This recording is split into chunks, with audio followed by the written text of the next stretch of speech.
साथियों, यदि मैं आपसे एक चीज बोलूं कि चाहे मार्केट क्रैश चल रहा हो, मार्केट डाउन चल रहा हो, चाहे मार्केट ऊपर चल रहा हो, अच्छा परफॉर्म कर रहा हो, और आपसे मैं बोलूं कि 5,500 कंपनियों में से या 6,000 कंपनियों में से कोई एक स्टॉक चूज करिए, या यूं कहूं कि ऐसी जगह पे इन्वेस्टमेंट कीजिए जिससे कि उसका कोई फर्क ही ना पड़े, चाहे मार्केट नीचे जा रहा हो, चाहे मार्केट ऊपर जा रहा हो, और आपका इन्वेस्टमेंट प्रॉपर तरीके से एनी सिचुएशन, ऐसी एनी कंडीशन में आपका इन्वेस्टमेंट भी हो जाए और उससे आपको रिटर्न मिल जाए। तो क्या आंसर होगा? आपको कहां पे इन्वेस्टमेंट करोगे? किसी स्टॉक में करोगे, म्यूचुअल फंड में करोगे, इंडेक्स में करोगे, ईटीएफ में करोगे? आपका आंसर क्या है? कमेंट करके जल्दी से बता दीजिए। क्योंकि देखिए क्या होता है कि मैं आपको बताना चाहूं सिंपल तरीके से कि जब हम इन्वेस्टमेंट करते हैं तो हम मान लीजिए किसी स्टॉक को चूज करते हैं तो हम क्या देखते हैं? उसका चार्ट देखते हैं, उसकी परफॉर्मेंस देखते हैं, उसके फंडामेंटल्स देखते हैं कि कंपनी कैसा परफॉर्म कर रही है, आने वाले समय के अंदर क्या होगा, उसकी बैलेंस शीट देखते हैं। तभी हम डिसीजन ले पाते हैं कि पर्टिकुलर हमें किसी कंपनी के अंदर पैसा लगाना है या फिर नहीं लगाना है। तो इन सारी चीजों को अगर हमें नहीं देखना है, हमें चार्ट नहीं देखना है, कुछ नहीं देखना है, तो ऐसा वो सिंपल कंपोनेंट कौन सा है जिसके अंदर इन्वेस्ट करके हम अपनी जर्नी को स्टार्ट कर सकते हैं? तो देखिए उसकी जर्नी का नाम क्या है। आप किसी भी एक ईटीएफ को ले सकते हैं, किसी भी एक का मतलब है जो रेपुटेटेड ईटीएफ होता है, जैसे कि निफ्टी 50 ईटीएफ।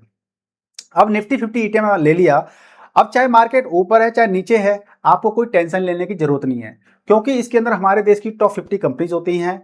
अब मार्केट अगर क्रैश भी चल रहा है तो आपकी एंट्री डिप में हो जाती है, एक करेक्शन में हो जाती है, और मार्केट अगर अच्छा भी चल रहा है तो उस केस में भी आप अगर सिंगल कंपनी के अंदर इन्वेस्टमेंट करते हैं तो ज्यादा रिस्क होता है इन कंपेरिजन टू निफ्टी 50। क्योंकि निफ्टी 50 में 50 कंपनियां होती हैं, तो यहाँ पे रिस्क आपका कम है कंपेरेटिवली, लेकिन एक सिंगल स्टॉक के अंदर पैसा लगाना काफी रिस्की होता है।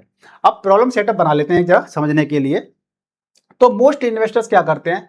Chase hot stocks. जो हॉट स्टॉक चल रहे होते हैं, जो कह सकते हैं कि जो ट्रेंडिंग में स्टॉक चल रहे होते हैं, उनको चूज करते हैं। फॉलो टिप्स फ्रॉम न्यूज और फ्रेंड्स। टिप्स न्यूज और फ्रेंड से फॉलो करते हैं, फ्रेंड से टिप्स लेते हैं। और पैनिक ड्यूरिंग क्रैशेस। और फिर क्या कर लेते हैं कि उनके अंदर पैसा लगा देते हैं। किसी ने फ्रेंड ने बोल दिया, पैसा लगा दिया। न्यूज में देख लिया कि हाँ ये मल्टीवेरिएट स्टॉक बनने वाला है, पैसा लगा दिया। और जो ट्रेंडिंग में स्टॉक चल रहे थे उसमें पैसा लगा दिया। लेकिन जैसे ही मार्केट क्रैश करता है, धड़ाम, क्या कर लेते हैं हम? पैनिक हो जाते हैं, पैनिक में आ जाते हैं और हम अपने स्टॉक्स को बेच देते हैं, सेल कर देते हैं। जबकि रियलिटी क्या है कि 90% of individual stock investor under perform of the market. 90% individually जो इन्वेस्टमेंट करते हैं, रिटेलर्स इन्वेस्ट करते हैं, वो अंडर परफॉर्म ही करते रहते हैं, क्योंकि उनकी स्ट्रेटेजी सही नहीं होती है और सही जगह पे इन्वेस्टमेंट नहीं होता है। तो stock picking looks exciting. Stocks को पिक करना, चूज करना, ढूंढना काफी एक्साइटिंग लगता है, but it's one of the hardest way to make money. ढूंढना तो अच्छा लगता है, लेकिन उनसे पैसा कमाना, मनी बनाना बहुत ही हार्डेस्ट डिसीजन होता है, बहुत ही डिफिकल्ट होता है। ठीक है जी, बहुत डिफिकल्ट होता है। तो इसका मतलब क्या है? Pen points of individual stock investors. तो पेन पॉइंट क्या है इंडिविजुअल स्टॉक इन्वेस्टर्स का? Requires deep research. Deep research होनी चाहिए। High emotional stress, high emotional stress रहता है ना? ये पेन बता रहा हूं मैं आपको। Require deep research, deep research होनी चाहिए लेकिन हो नहीं पाती है। High emotional stress, emotional distress ज्यादा होता है। One rock stock can destroy returns. आपका एक गलत मूव, आपका एक गलत स्टॉक सिलेक्शन आपके रिटर्न्स को बेकार कर सकता है, ओवरऑल पोर्टफोलियो के रिटर्न को बेकार कर सकता है। कांस्टेंट मॉनिटरिंग नीडेड, और आपको कांस्टेंट मॉनिटरिंग भी करके रखनी पड़ती है। आपके मान लीजिए म्यूचुअल फंड, सॉरी मैं स्टॉक की बात कर रहा हूं, आपके पोर्टफोलियो के अंदर आपने 10 20 30 स्टॉक ले रखे हैं, तो आपको उनको कांस्टेंट देखना भी पड़ता है कि भैया कोई इनमें कोई कांड तो नहीं होगा, कोई घपला तो नहीं हो गया, कोई लॉस तो नहीं हो गया, क्या चल रहा है। तो आपको कांस्टेंट क्या करना पड़ता है? आपको मॉनिटरिंग भी रखनी पड़ती है। Example, a single bed decision portfolio crash. आपने आपने मान लीजिए 10 स्टॉक ले रखे हैं और 10 में से 1-1 लाख रुपए सब में लगा रखा है बाय द वे, एग्जांपल तौर पर, और कोई भी 1 या 2 स्टॉक हमारे बेकार चले जाते हैं तो पूरे पोर्टफोलियो की ऐसी तैसी हो जाती है ना? पूरा पोर्टफोलियो खराब हो जाता है, पोर्टफोलियो हमारा क्रैश हो जाता है। You are not just investing, you are just constantly worrying. तो भैया हम कॉन्स्टेंटली इन्वेस्टिंग नहीं करते होते हैं, चिंता बढ़ा रहे होते हैं गलत जगह पे इन्वेस्टमेंट करके। तो इनका सॉल्यूशन क्या है, सारी चीजें आपको बताऊंगा मैं इस वीडियो के अंदर। तो बिग शिफ्ट क्या है, think like smart investor. Smart investor की तरह सोचना शुरू कर लीजिए। देखिए जो हम वीडियो बनाते हैं ना, ये वीडियो भी बार बार देखने चाहिए, क्योंकि बार बार देखने से हमारे माइंड की साइकोलॉजी डेवलप होती है, और साइकोलॉजी डेवलप होती है तो जब बार बार हम कभी कभी तो देखो सेम कंटेंट के वीडियो सेम कई बार देखते हैं हम लोग, क्यों देखते हैं, माइंड की साइकोलॉजी बनी रहे, इन्वेस्टिंग करते रहो, इन्वेस्टिंग करते हो, स्मार्ट इन्वेस्टर बनो, तो ये हमें पॉजिटिव चीजें मिलती हैं, ठीक है ना। तो smart investors don't change stocks, वो कभी स्टॉक्स को चेंज नहीं करते हैं, स्मार्ट इन्वेस्टर्स होते हैं, दे ओ द एंटायर मार्केट, वो एंटायर मार्केट को ही ले लेते हैं। अब एंटायर मार्केट को ले लेते हैं, कॉन्सेप्ट क्या है, इंस्टेड ऑफ पिकिंग विनर्स, जो विनर्स होते हैं ना उनको पिकिंग करने के बजाय you become part of all winners, जो सारे विनर्स होते हैं उनका सबका पार्ट बन जाओ। विनर्स विनर्स होते हैं उनको क्या चूज करना, जो सारे विनर्स है ना उन्हीं को ले लो ना एक झपट्टे में। कैसे झपट्टे में ले लेंगे, मान लीजिए आपने करीब 5,500 कंपनी में से आपने करीब मान लीजिए 20 स्टॉक्स ढूंढ लिए, आपने खुद की रिसर्च करी और 20 स्टॉक्स आपने ढूंढ लिए, ठीक है नहीं। मैं ये नहीं कह रहा कि जो लोग इंडिविजुअली इन्वेस्टमेंट करते हैं वो पैसे वाले नहीं बन पाते हैं, वो अच्छा पैसा नहीं बना पाते, बना लेते हैं, पर उनको डीप रिसर्च करनी पड़ेगी, काफी एफर्ट्स लगाने पड़ेंगे, सीखना पड़ेगा, टाइम देना पड़ेगा, तब वो करते हैं। जैसे है ना बहुत बड़े बड़े इन्वेस्टर्स हैं, वो पैसा बना रहे हैं ना, अरबपति खरबपति बन गए हैं ना, वो रिसर्च करके बने हैं। अगर आप बिगिनर हैं, आप अपना टाइम ज़्यादा दे नहीं सकते हैं, तो आप इनमें से 5,500 करीब कंपनियों में से अगर आपने 20 स्टॉक ढूंढ लिए हैं और वो 20 के 20 परफॉर्म कर जाएं, इसकी कोई गारंटी नहीं है ना, तो क्या करना चाहिए, you become all part of, तो जितने भी विनर्स है ना उनका ही पार्ट बन जाओ ना, उन सबको ही खरीद लो ना। अब विनर्स कहां से आपको मिलेंगे बताता हूं। तो सारे विनर्स आपको कहां मिल जाएंगे, ईटीएफ के जरिए, ईटीएफ के जरिए आपको सारे विनर मिल जाएंगे। तो व्हाट आर ईटीएफ्स, ईटीएफ मतलब basket of stocks, group of stocks, यानी बहुत सारे स्टॉक मिलकर के एक ईटीएफ बना लेते हैं। One ETF exposure to multiple companies, example Nifty 50 ETF, यानी कि हमारे देश की टॉप 50 कंपनीज इन इंडिया। तो जो निफ्टी 50 होता है, इस निफ्टी 50 के अंदर हमेशा टॉप 50 कंपनियां रहेंगी। अगर कोई एक परफॉर्म अच्छा नहीं कर रही है तो वो इस लिस्ट से निकल जाएगी, और जो अच्छा परफॉर्म कर रही होगी वो इसमें आ जाएगी। तो कभी भी आप देखेंगे तो इस इंडेक्स के अंदर, निफ्टी 50 के अंदर हमेशा टॉप 50 कंपनियां रहेंगी हमारे देश की। तो ये 50 कौन है, विनर ही तो है।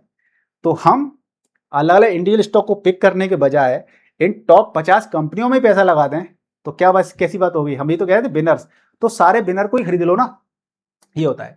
तो वन ईटीएफ इंस्टेंट डाइवर्सिफिकेशन, और जो टॉप 50 कंपनी जो होती हैं, इसके अंदर आपकी फार्मा कंपनी भी होगी, आपकी आईटी कंपनी भी होगी, एफएमसीजी भी होगी, फाइनेंशियल सेक्टर की भी कंपनियां होंगी, बैंकिंग सेक्टर की कंपनियां होंगी, सारे सेक्टर आपके इसके अंदर इंक्लूडेड होंगे, पावर सेक्टर की भी होंगी, ऑयल वगैरह ये सारी चीजें होती है, ये भी होंगी, है ना।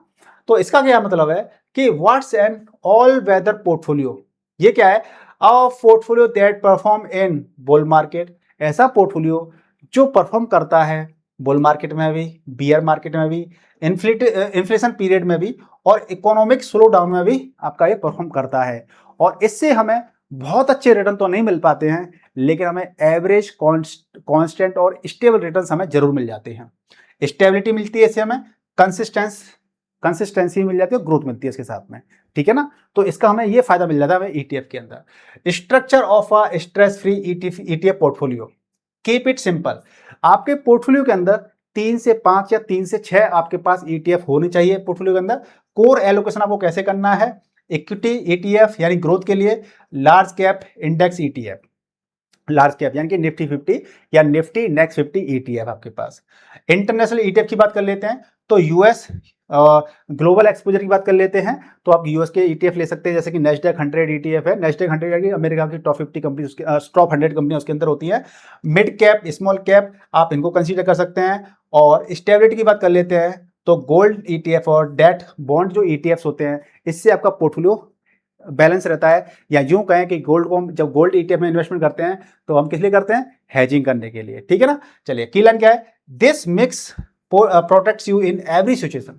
तो अगर आप ये मिक्स रखते हो तो जैसी भी कंडीशन आती है, चाहे रिसेशन आता है, इन्फ्लेशन आता है, आपका पोर्टफोलियो इतना ज़्यादा नीचे नहीं गिरेगा। आप एक कह सकते हैं कि आप एक सेफ फॉर्म में रहोगे, एक स्टेबल फॉर्म में रहोगे और आपका पोर्टफोलियो क्या रहेगा, ठीक रहेगा। ठीक है जी। तो why this strategy work, diversification. तो जब डाइवर्सिफिकेशन हो जाता है तो आपका रिड्यूस रिस्क हो जाता है। आपका इक्विटी में पैसा लगा हुआ है, गोल्ड में भी लगा हुआ है, डेट में भी लगा हुआ है ना। तो इस प्रकार से आपका क्या हो गया, डाइवर्सिफिकेशन आपका हो गया। साथ में ही आपका रिस्क, डाइवर्सिफिकेशन की वजह से आपका रिस्क भी कम हो जाता है। No dependency on one company, एक कंपनी के अंदर डिपेंडेंसी नहीं होती है। मान लीजिए कई सारी ऐसी कंपनियां थी ना, मैं नाम नहीं लेना चाहता, कि यहाँ पे 220 रुपए तक का स्टॉक चल रहा था। ठीक है, एक बैंक थी, करीब 220 ही चल रहा था ना, नहीं 220 से 400 के समथिंग चल रहा था, और फिर धड़ाम से होके सीधा 9-10 रुपये पे चल रहा है वो आज के टाइम पे, शायद 11-12-20 रुपये समथिंग ऐसे। तो अगर आपने एक ही कंपनी अंदर पैसा लगा दिया है और कुछ ऐसा कुछ घटना हो गई, कांड हो गया, तो आप तो बर्बाद हो जाएंगे ना यहाँ पे ऐसे धड़ाम से। 1-2 दिन के अंदर पूरा मार्केट तबाह हो जाएगा। तो एक कंपनी की डिपेंडेंसी भी आपकी खत्म हो गई और आपने निफ्टी 50 लगा दिया, 50 कंपनी में लगा रहे हो, सेफ्टी बढ़ जाएगी। ठीक है ना। लोअर वॉलिडिटी, वॉलिडिटी ज्यादा नहीं होती है, क्योंकि जहां पर वॉलिडिटी होती है वहां पे खतरा भी बढ़ जाता है। ठीक है। Consistence, long term growth, consistency के साथ में लॉन्ग टर्म में ग्रोथ मिलती है हमें। तो क्या है, यू स्टॉप गैसिंग, आपको स्टेप गैस करने की जरूरत नहीं है कि भाई इसको लूं उसको लूं, एंड स्टार्ट कंपाउंडिंग, सिर्फ कंपाउंडिंग करने का आनंद लीजिए, लुत्फ उठाइए। ठीक है। तो ये आपको प्रोसेस फॉलो करनी है। Sorry. Biggest advantage, stress free investing, no daily tracking. अगर आपने ईटीएफ में पैसा लगा दिया है, जैसे कि निफ्टी 50 लगा दिया बाय द वे, या जो मैंने अभी आपको बताया कैटेगरी, उसमें लगा दिया, तो आपको डेली ट्रैकिंग नहीं करनी है। नो पैनिक सेलिंग करनी है, कहीं मार्केट क्रैश भी करता है तो आपको पैनिक में सेलिंग नहीं करनी है। No overthinking, overthinking भी आपको नहीं करनी है। इतना आपको स्ट्रेस फ्री, माइंड शांत रहता है, स्टेबल रहता है। स्ट्रेटेजी क्या है, इन्वेस्ट रेगुलरली, लेकिन आपको इन्वेस्ट रेगुलरली करना है। क्या करना है, एसआईपी स्टाइल से करिए, वीकली या मंथली कर लीजिए, और कभी मेजर डिप आ जाता है तो उस मेजर डिप में लमसम कर दीजिए, ग्रेजुअली इन्वेस्टमेंट कर दीजिए। रीबैलेंस वंस और ट्वाइस अ ईयर, थोड़ा चेक करिए चीजों को, रिव्यू करिए। कभी लगता है कि नहीं इस वाले ईटीएफ में अच्छा परफॉर्म नहीं मिल रही है, तो यहाँ शिफ्ट करके इस वाले में डाल दो, तो रीबैलेंसिंग भी हमें करनी चाहिए। पावरफुल कंपेरिजन की बात कर लेते हैं। तो स्टॉक पिकिंग क्या होती है, हाई एफर्ट लगते हैं। स्टॉक पिकिंग बुरा नहीं होता है, अच्छा होता है, बट एज ए बिगिनर के लिए क्या होता है, हाई एफर्ट होते हैं, हाई स्ट्रेस होता है, अनसर्टेन रिटर्न रहते हैं। आपको मल्टीबैगर भी बना सकता है या फिर आपको कंगाल भी कर सकता है। ईटीएफ इन्वेस्टिंग क्या होती है, लो एफर्ट होते हैं, लो स्ट्रेस होता है, प्रिडिक्टेबल ग्रोथ होती है, कि हाँ हमें अगर 25-30 साल से डाटा अगर हमें मिल रहा है 12-13% रिटर्न मिल रहे हैं निफ्टी 50 से, तो आने वाले समय के अंदर हम 12-13 से मिल सकते हैं, ऐसा हम प्रिडिक्ट कर सकते हैं। एनालॉजी क्या है, stock picking is like gambling in a casino. Stock picking कर रहे हैं जिसका मतलब है कि हम एक तरह जुआ खेल रहे हैं कैसिनो के अंदर, और ETF investing is just like a on in the casino, यानी कि हमने कैसिनो ही पूरा ले लिया है। ठीक है ना। तो इस तरह से हम पॉजिटिव चीजें सोच सकते हैं। एक्शनेबल स्टेप्स क्या है, step 1, stop chasing stock picks, stock tips. हमें स्टॉक की जो टिप्स होती है वो नहीं लेनी है। चूज 3-5 या 3-6 ETFs, allocation based on risk, जितना आप रिस्क ले सकते हैं उस तरह से एलोकेशन करना चाहिए। स्टार्ट मंथली इन्वेस्टिंग, मंथली या वीकली इन्वेस्टिंग का स्टार्ट कर दीजिए। स्टे कंसिस्टेंट फॉर ईयर, लगातार 5 साल 10 साल 20 साल के लिए इन्वेस्टमेंट करते रहिए। कॉमन मिस्टेक से हमें जो बचना है, क्या नहीं करना है, बाइंग टू मैनी ETF, ज्यादा ETF बाई नहीं करने फालतू में। फ्रीक्वेंटली चेंजिंग पोर्टफोलियो, पोर्टफोलियो को चेंज हर समय नहीं करना है, बस साल में 1-2 बार रिव्यू कर लीजिए बस। टाइमिंग द मार्केट, मार्केट को टाइम नहीं करना है, मार्केट में बने रहना है लॉन्ग टर्म के लिए। इग्नोरिंग असेट एलोकेशन, और इस जो असेट एलोकेशन होता है उसको हमें इग्नोर नहीं करना है। असेट एलोकेशन हमारा प्रॉपर होना चाहिए, जिससे कि हमारा मार्केट चाहे गिरता है चाहे मार्केट ऊपर जाता है, हमारा पोर्टफोलियो बैलेंस रहे। ठीक है। अब बात कर लेते हैं कंक्लूजन की। You don't need to be a stock expert to build wealth. कोई जरूरी नहीं है कि आपको अगर वेल्थ बनानी है तो आपको स्टॉक पिक करने के लिए आपको एक्सपर्ट या महारत हासिल करनी पड़ेगी। आप अगर टाइम नहीं दे सकते हैं, टाइम नहीं है, तो निफ्टी 50 से स्टार्ट कर सकते हैं, निफ्टी नेक्स्ट 50 से स्टार्ट कर सकते हैं, मिड कैप 150 से स्टार्ट कर सकते हैं, स्मॉल कैप 250 से स्टार्ट कर सकते हैं, गोल्ड ETF, सिल्वर ETF से स्टार्ट कर सकते हैं, पोर्टफोलियो बना सकते हैं, और महारत हासिल करने की जरूरत नहीं है, आप इनसे स्टार्ट कर सकते हैं। ठीक है। You just need a simple system and discipline. Stop chasing stops, stocks को चेंज नहीं करना है, start earning the market, market को ही ऑन कर लीजिए, जैसे कि निफ्टी 50 पूरा मार्केट ही समझ जाएगा, अलग अलग सेक्टर का अलग डाइवर्सिफिकेशन हो जाएगा, ठीक है ना। तो साथियों मुझे उम्मीद है कि आपको इस वीडियो से काफ़ी कुछ सीखने को मिला होगा, आपको पॉजिटिव सेंटीमेंट भी सीखने को मिले होंगे, और आप इन्वेस्टमेंट करने वाले हैं कि नहीं करने वाले हैं मुझे बताइएगा कमेंट करके। और ETF में इन्वेस्टमेंट करने के लिए हमें डीमैट अकाउंट की आवश्यकता होती है, तो डीमैट अकाउंट का लिंक वीडियो के डिस्क्रिप्शन में है, आप उस पर क्लिक करके अपनी जर्नी को स्टार्ट कर सकते हैं डीमैट अकाउंट ओपन करके, ठीक है ना। कोई भी डाउट आता है तो मुझे कमेंट करके पूछ सकते हैं, वीडियो को लाइक कीजिए, शेयर कीजिए, चैनल पर नए तो चैनल को सब्सक्राइब कर लीजिएगा। मिलते हैं नेक्स्ट वीडियो में, तो गुड बाय, टेक केयर, जय हिंद।